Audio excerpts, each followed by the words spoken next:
All right, ladies and gentlemen, welcome back to the channel. Today we have something a little bit exciting for me. I think today we have a booster box battle that we're going to do between two sets. We have two full cases that we're going to go through, and let's see if we can get this all in one shot here. We got Dynasty here, and we got Outsiders. And so what we're going to do, open both these suckers up, and one box at a time from both of them. We're actually going to go one at a time for each, and we are gonna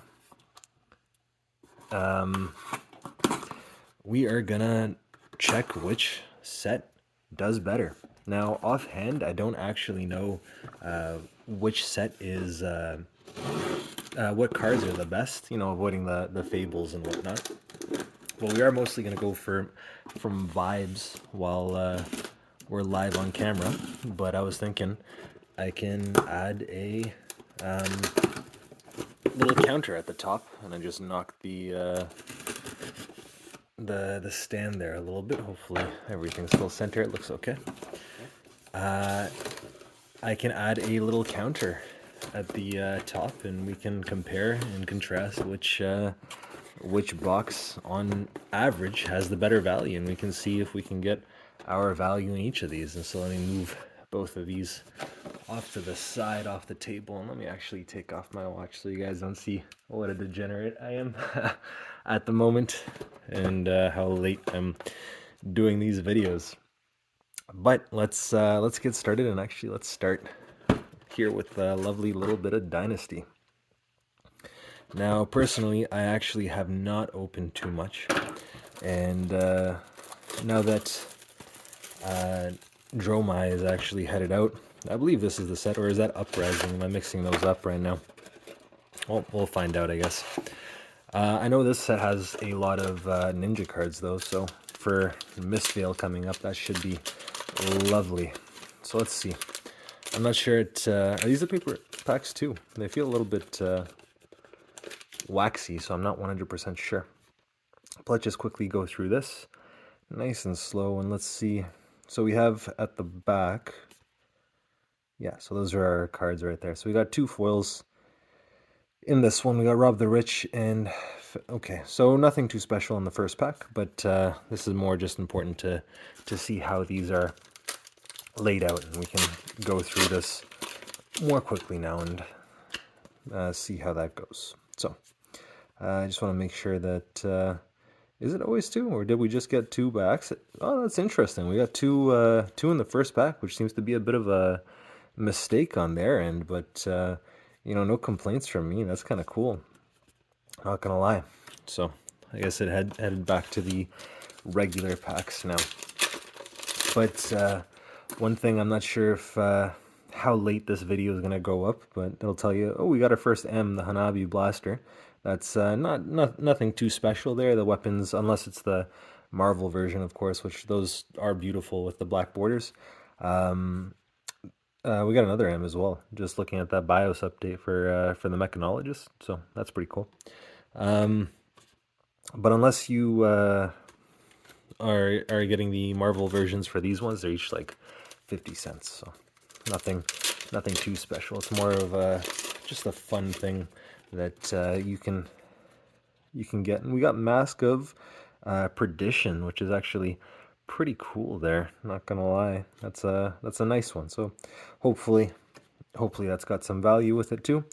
And we'll see what else we can get. Hopefully the lighting's a bit better. I've been actually messing with it. I can notice shadows a bit more with this setup here, but I'm not sure. We are also zoomed out a bit more. I'm not sure if you can tell from the previous videos. Is there anything here? No, nothing. I'm not sure if you can tell from the previous videos, but we're testing stuff out to see how that goes and exactly what works best. So we're learning here on the channel. I also just realized I forgot to shout out the Negative Zone comics. You should check them out for all your card game, collectible, miniature, hobby painting comic needs. Their link will be in the description, and I just want to thank them for being a partner of the channel. Without them, I would not be able to do this, and I appreciate it very much. So check them out, link in the description below. Another thing that I wanted to talk about for this video was, this is actually new news for me, but probably for you guys. Oh, Jubilee Spellbane, look at that. That's we got a foil M there. I don't think that's too much. I don't really see this played too often, but still happy to get it. The foil M is a foil M, so no complaints from me, and a never yield as well at the same time. Now, I don't see either of these cards played too often, so I don't think we got anything too crazy in that pack right there. But maybe I'll be wrong. I'll probably start tossing up numbers on the screen as anything valuable comes up. And we got a foil hyperdriver, which is always nice to see. I'll toss that with the foil pal as it should be.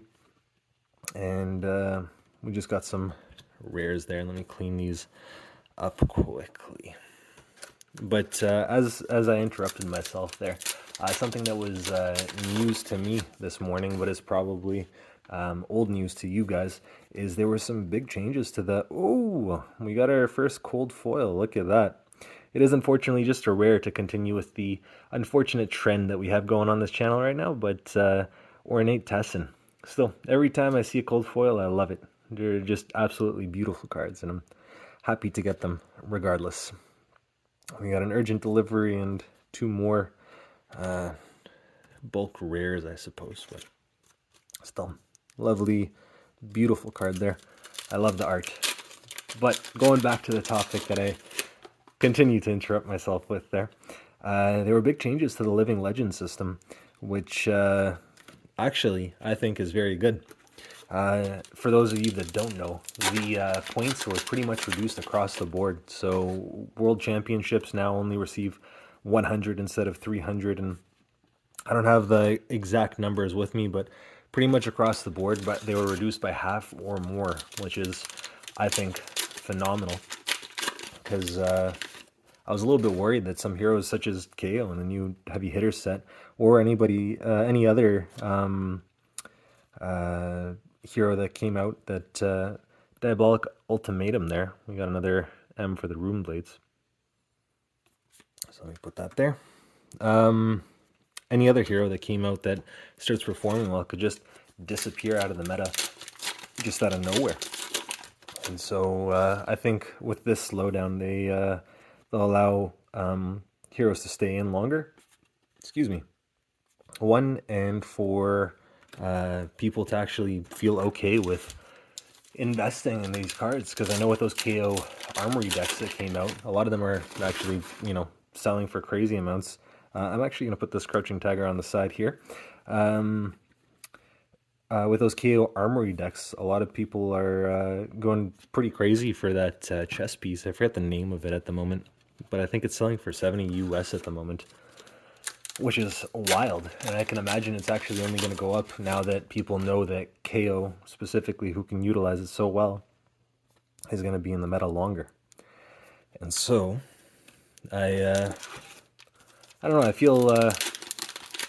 one, for the prices of some of the cards is going to be rough, but I feel for the players that, one, already got it. Nice foil gold token. I love getting these there. Not expensive or nothing special in my eyes, but it's just fun. I just like those. It's something that people always use and you always see around, and just want to make sure I'm not missing anything. They're just always nice. I don't know how to put that. When you use the tokens, and you can bling out your main board that's always with you, and I think that's fun. Anyways, getting back to it, we got a Tearing Shuko as well. Oh, that's just a rare. Never mind. Ignore me there. With the Living Legend changes and KO and everything, I think it's an overall positive change for the game. I know back before, when they were trying to power everything down, it made more sense to have that. We got another M there, Roar of the Tiger, so that's good for the upcoming set, especially with the Crouching Tiger support coming up. Where was I? With the powering down of the game, I know it was important for them to get some of the more overpowered heroes out of there. you know, Starvo. Thank God that didn't last forever, so to say. And you know, I know they wanted to get Lexi out of there just recently as well, and Icelander and Briar and all of those guys. It made sense back then to kind of oh, we got a foil M there, Dust from the Golden Plains. That's actually a beautiful card. Let me make sure that's getting that in frame there. So with the foiling, that's actually quite nice. While this is under a permanent other than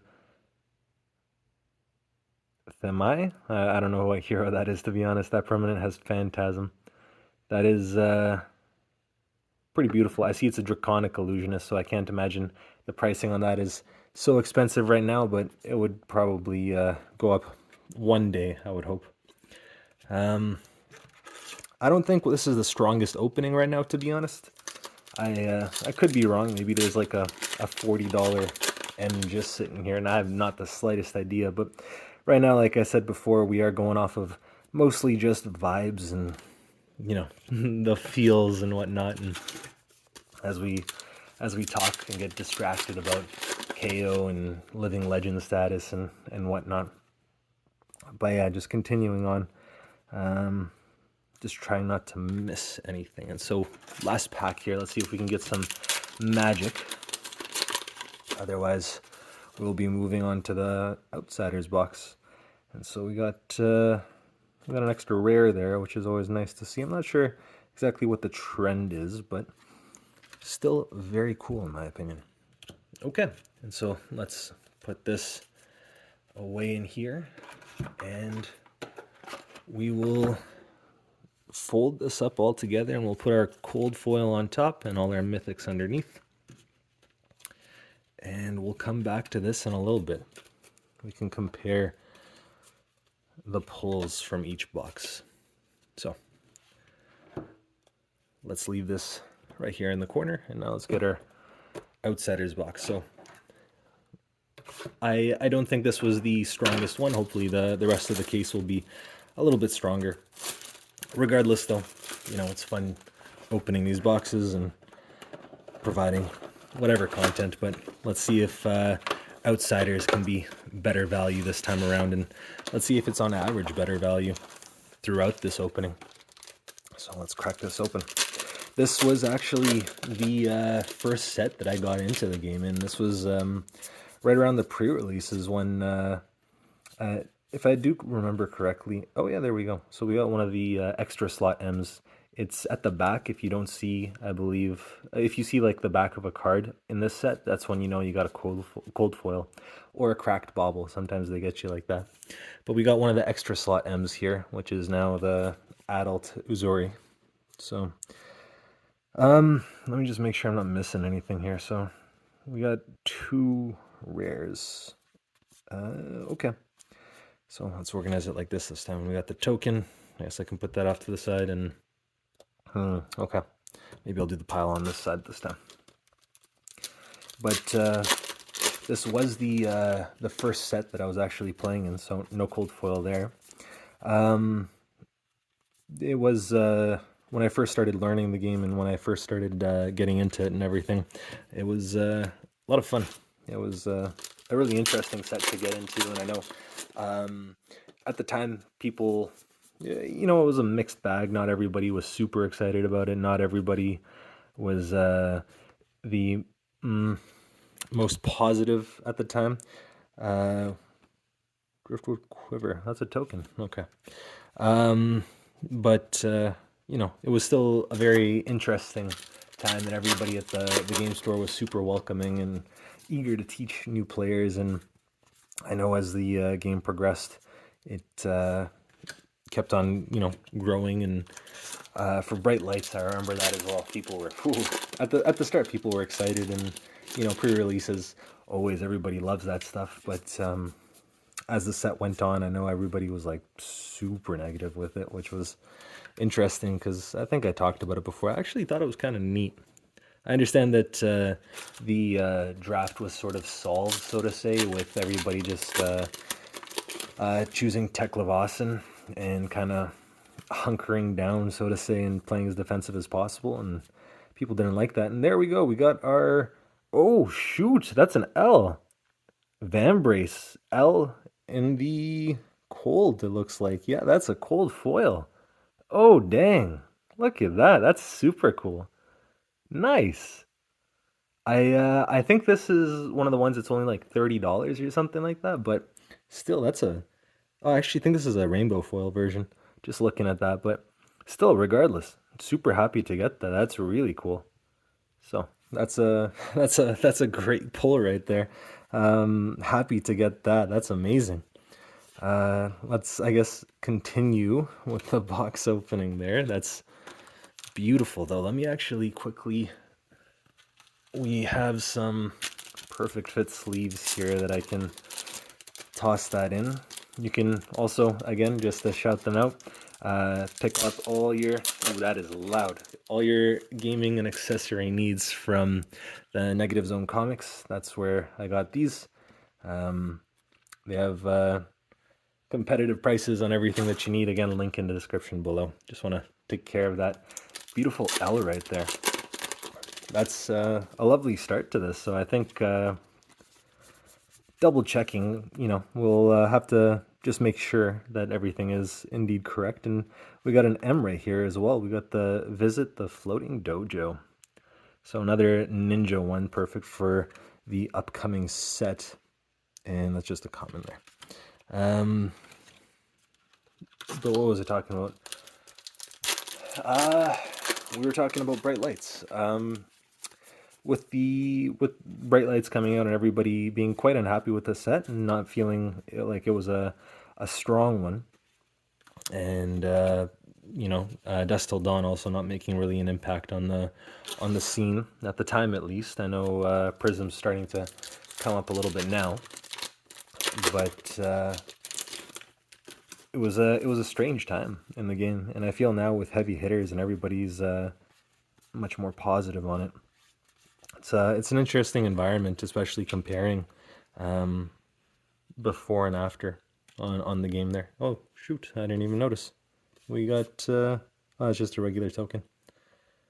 Okay, yeah, that's, I thought that was one of the M's there, because the adult heroes are normally M's in that situation. Yeah, let's see, hopefully we can get something nice. And as we were talking, oh, we got an Orbitoclast, so let's toss that there, and let's hope my pronunciation wasn't too bad there. Otherwise, you feel free to make fun of me in the comments for whatever, really. Or if you guys have any feedback, or if you have any suggestions or something, or if you want me to do something different or adjust the lighting or whatever, really. Oh, we got a cold foil. I didn't even notice that. That was double on the back. So we just got a common cold foil, so Fleetfoot Sandals, nothing too special there, but still happy to get that. Probably 50 cents there, but with the L in the case, no complaints from me. So happy to get that. Let me just double check that I already put it away. Looks like I did. So I can just toss that in the pile. So let's see what else we can pull from this set.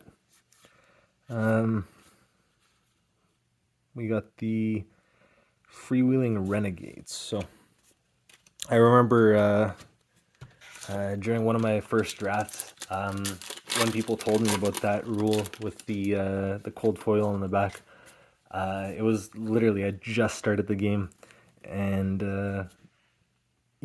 I was in one of my first drafts as I'm learning and everything, and I open up a pack and I had the backwards card, and I turn it over and it's a cold foil, and I'm ecstatic, kind of like these videos. And it was the fisticuffs, if I recall correctly. So just the common, and I just exclaimed in excitement, like, "Oh my God, I got a cold foil!" And everybody, we got an amplifying arrow there. So another M. It's our rainbow foil, I should say, M. So that's nice to get there. Everybody looked up as I was exclaiming, "Oh my God, I got a cold foil," and making such a big deal out of it. But it turns out really, just like a 50-cent card. I had no idea at the time, especially. I thought cold foils were something extremely rare that you rarely got, and it was quite funny there. There we got another M there, Burdens of the Past. Now, I'll be honest, I'm not familiar with a lot of these cards here, and I don't think most of these are any of the money cards, because I'll be honest, at least the money cards I'm familiar with somewhat, right?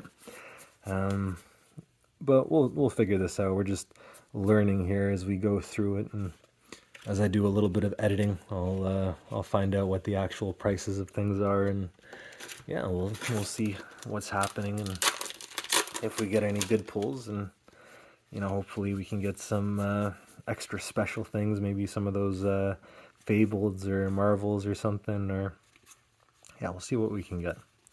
But regardless, we're just here to enjoy the journey. Oops, that should go in the pile there, and we can put that back. Just here to enjoy the journey and have some fun as we open some packs and talk and shoot the stuff, so to say. Let's try to keep this a little bit more PG on the channel, and even though this is a 16+ game, so I don't know, there's a conflicting messaging here, but regardless, I want to just keep this channel kind of a positive space, and keep it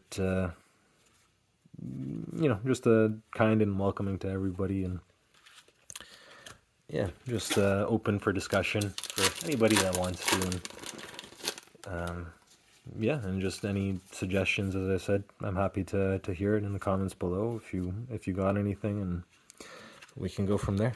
It looks like we're coming to a close. We got 4 more packs. Hopefully we can get something nice, and hopefully I didn't miss anything. The Red Rebels are always also nice to see there. I should probably be pulling those out, but I can do that later. This was the card, the Fisticuffs, that I got in cold foil the very first time.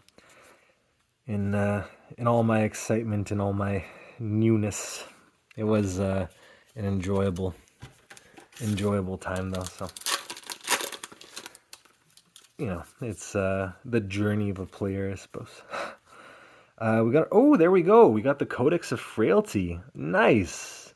That's like $40 right there, I think. That's phenomenal, actually, to pull that. So this, an L and the Codex, that's amazing. What a great box. I don't think there's even a competition between the two right now. That's by far and away the better box of the two. I would, if I was a betting man, I would definitely choose that, but let's not count it out. Maybe I'm just not recognizing some crazy money cards in the other one, and maybe I'm completely off base, and yeah, we'll see after I'll put all the big cards together.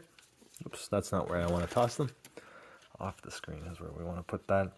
And in the close, we got nothing too special there, but yeah, we got the Codex and a Vambrace are our two like extra big hits here. I'm very, very happy. Maybe, you know what? I'm gonna sleeve this one up too. So, oh, that is so loud. Hopefully it's not picking it up too much on the microphone there. But yeah, those are the two extra big hits there. So let me put this off to the side with the rest of these, and we can move the commons out of the way, and let's get a nice big lineup of the two sets. So we got here, let's put the cold foils together. If I was to bet, I'd probably imagine they're both around the same value, but I would probably bet this is a bit more. And we got our M's lined up. So we got the foil M here, and let me not mix these two up. So we got our foil M's and then our regular M's here. Let me see if I can get this all in a shot. And then up here, we got our foil L and a foil M. And these are the rest of our foils here. Hopefully I didn't miss anything. I'm going to quickly go through the cards after, and if I did, I'll put it up but let's see if we can get this. The Codex of Frailty is the best one here, so yeah, there we go. There's the whole set of pulls there, and I'm happy to get what we got here. You should be seeing the prices on screen here, and the winner by vibes, I would say, was the Outsiders booster box today, so I would probably be willing to bet this is 1-0, but you'll see it on the screen somewhere over here who ended up winning.